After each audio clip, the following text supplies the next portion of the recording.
You've probably seen the video. It's the one that's been tearing across the internet, the one that has everyone asking the same question again. Did Billy the Kid really die in 1881?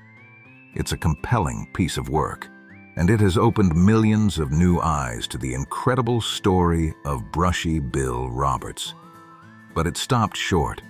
It laid out the mystery, but it didn't fully dismantle the official story. It didn't expose the flimsy, contradictory arguments that so-called experts have been using for decades to protect their version of history. Well, that's what we're here to do. This isn't just a story, it's a case.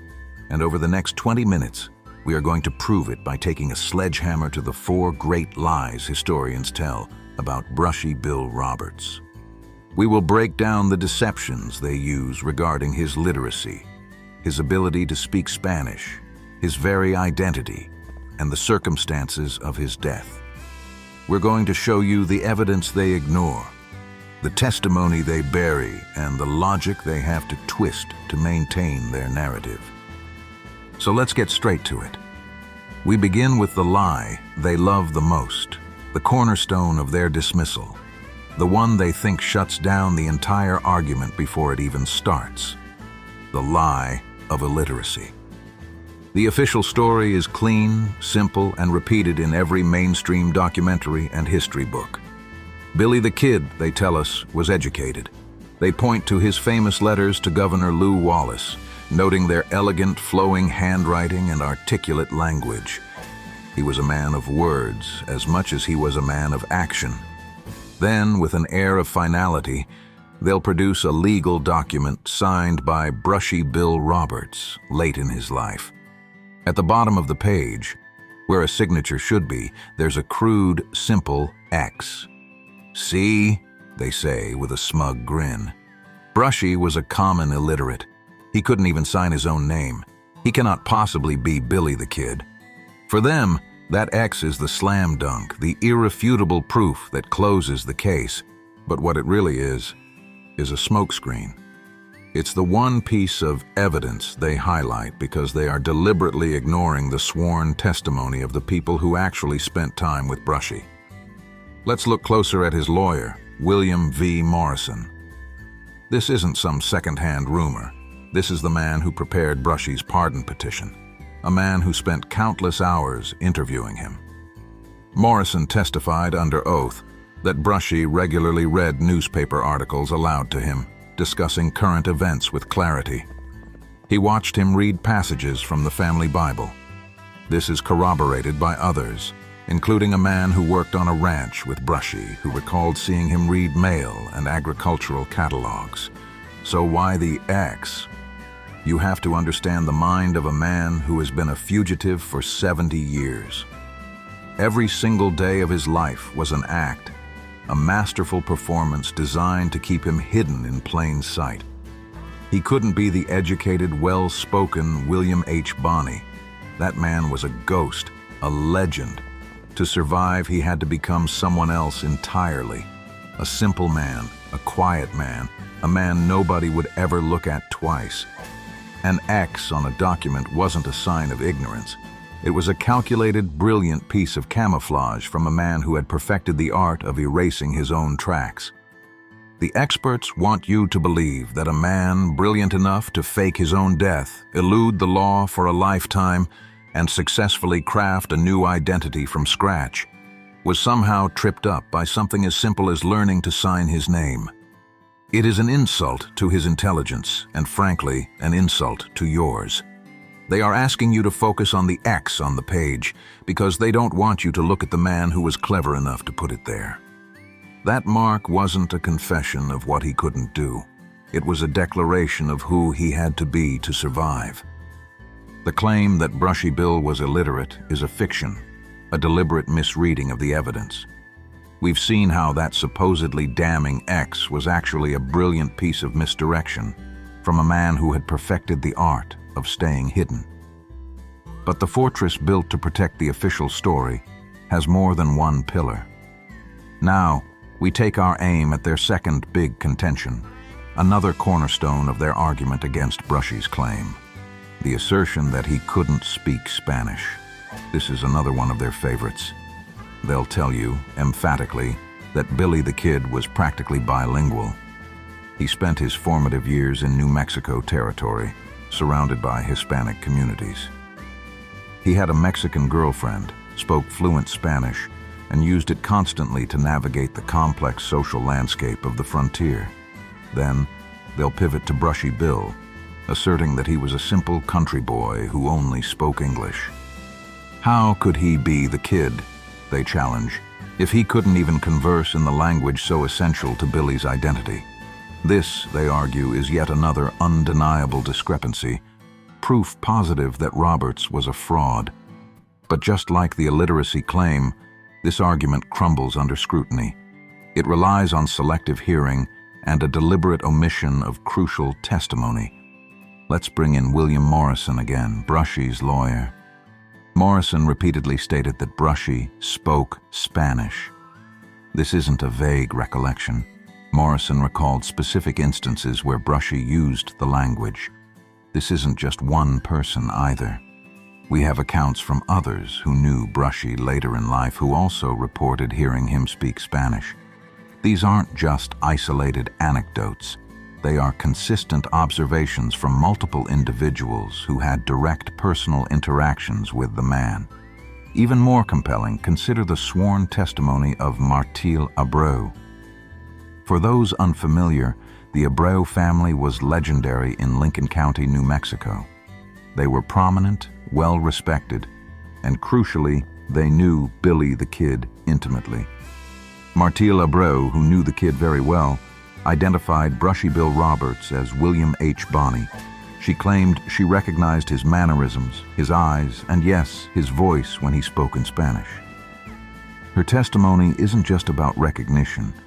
It's about a direct connection through language that she shared with the kid. This wasn't some casual observation. This was a powerful first-hand account from someone whose credibility in knowing Billy the Kid is beyond dispute. Now, why would Brushy try to conceal his Spanish-speaking ability? Again, we go back to the mind of a fugitive. Imagine living for decades, knowing that any slip, any familiar phrase or accent could lead to your capture. In the Ozarks or East Texas, speaking fluent Spanish would be incredibly unusual, drawing unwanted attention, making him stand out when his survival depended on blending in.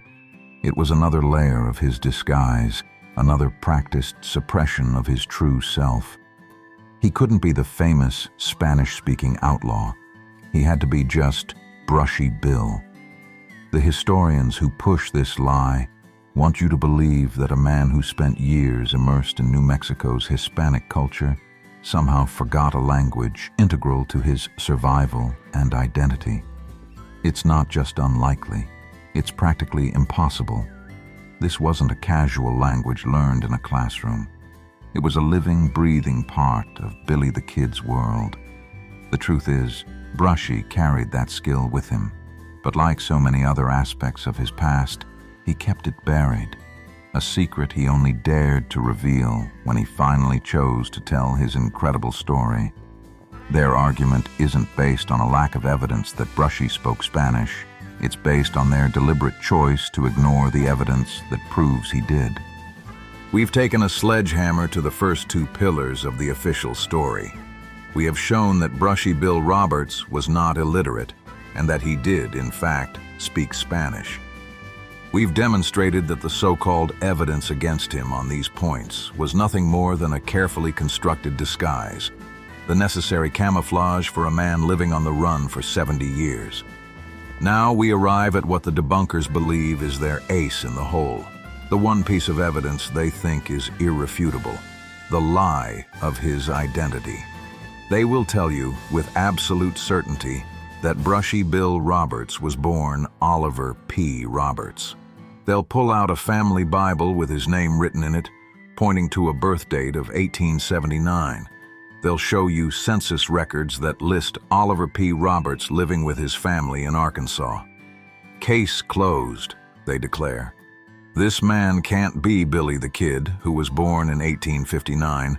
We know exactly who he was, and it wasn't William H. Bonney. They present this as a simple, open and shut case of mistaken identity, or, more cynically, a deliberate fraud. But what they are actually presenting is the most brilliant and long-lasting part of Billy the Kid's escape. They have mistaken the disguise for the man. Let's look at their proof. That family Bible entry wasn't made at his birth. It was filled in years later. And more importantly, the Roberts family admitted to investigator William Morrison that they took Brushy in when he was just a boy after his father could no longer care for him.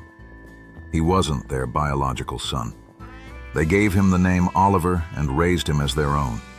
So the Bible and census records don't prove who he was born as. They only prove who he became.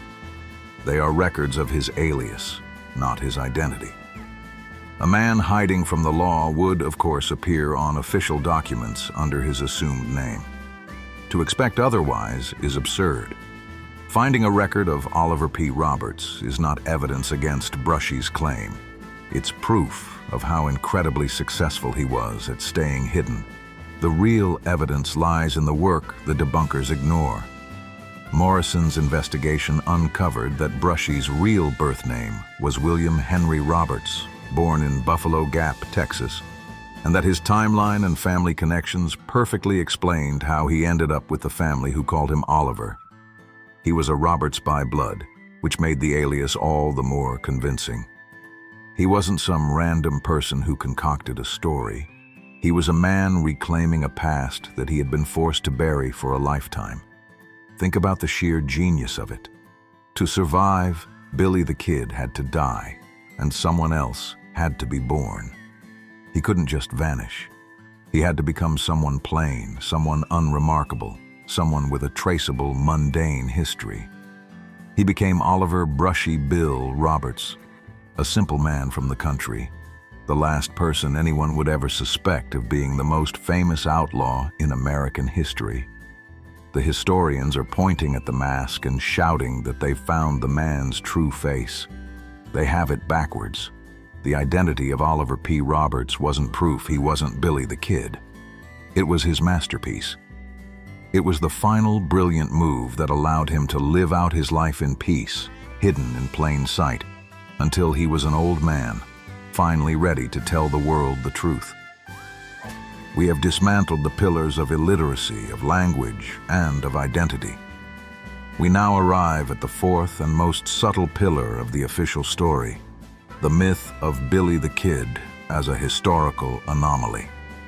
Historians present us with a paradox, a teenager who appears on the frontier with little background, first at the Jones Ranch, and then as a ranch hand for John Tunstall, who then suddenly blossoms into a brilliant tactician and a leader of men in a brutal guerrilla war. They offer no explanation for this prodigious skill set. The fourth lie is not just that Billy the Kid had no connection to the James gang. The lie is that he needed no such connection. The truth is, Billy the Kid's abilities didn't come from nowhere. They came from an apprenticeship. Brushy Bill Roberts' account of his lost years before New Mexico provides the crucial missing link. He testified that as a youth, he fell in with the most effective and battle-hardened criminal enterprise in America, the James Younger Gang. This is critical because the gang wasn't just a group of bank robbers. Its core members were former Confederate partisans from Quantrill's Raiders. They were experts in the hit-and-run tactics, skirmishing, and psychological warfare that defined the Missouri-Kansas border war. Where did Billy the Kid learn the advanced tactics he used to lead the Regulators and outfight seasoned veterans in the Lincoln County War? He learned them from the masters. Brushy Bill's testimony explains what history cannot. He wasn't just rustling cattle. He was receiving an education in asymmetric warfare.